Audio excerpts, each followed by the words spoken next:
Hey, Threshold listeners, it's Amy.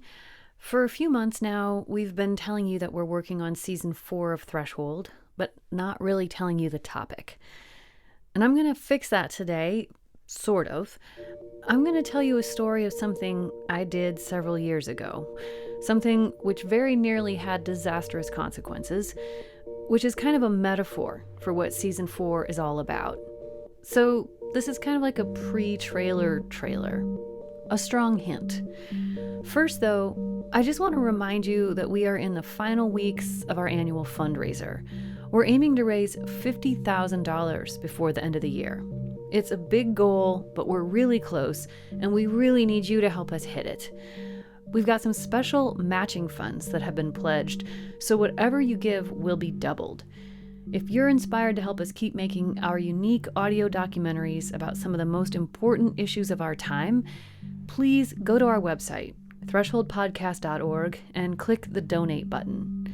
Thank you so much for your support. Again, the place to go is thresholdpodcast.org. And now for the story. A few years ago, I walked into my kitchen and saw flames rising up from my stove. They were 2 or 3 feet high, licking the ceiling, beginning to turn it black. And for a minute, I froze. What was happening?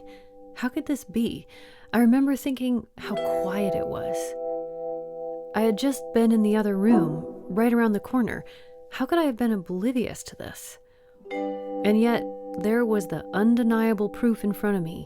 Long, flickering flames engulfing the tea kettle I'd set on the burner. Its black plastic handle was melting. The round lid over the spout, designed to shriek out a warning when the water hit a boiling point, was gaping open. A silent scream.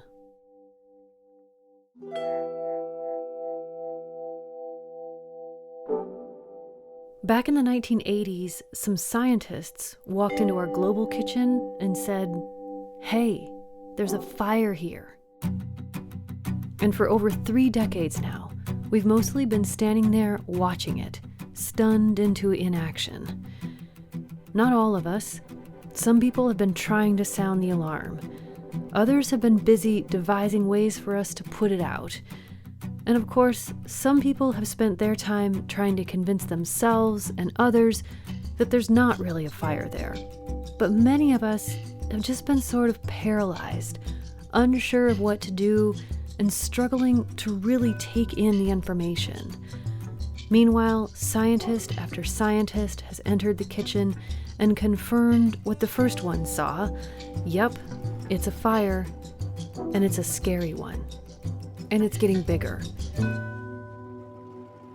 If we want to keep it from raging totally out of control, we have to act definitively now. We understand the basic science here. We have got this nailed down. Climate change is real, and it is us.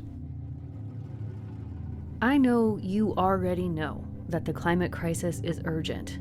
That's not news. But in a way, that's the problem. Because we've known about this for more than 30 years, we've grown a little numb to just how urgent our situation is and how precious this time is right now, when we still have a chance to make decisive change. Any reality we are given is not set in stone. It can be changed. The mind-boggling reality here is that all of us who are alive today are holding the future of human civilization in our hands.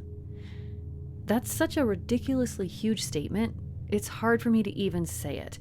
So I'm going to return to metaphor. To me, in my kitchen, coming upon that fire on my stove. I don't know how long I hesitated. It was probably just a few seconds. I vaguely remember spinning around in a circle, like a chicken who'd just seen a fox. But I snapped out of it, grabbed the fire extinguisher, doused the fire, pulled the kettle off the burner, turned off the stove. It's what anybody would do, because when we're really feeling the heat, we don't waste time.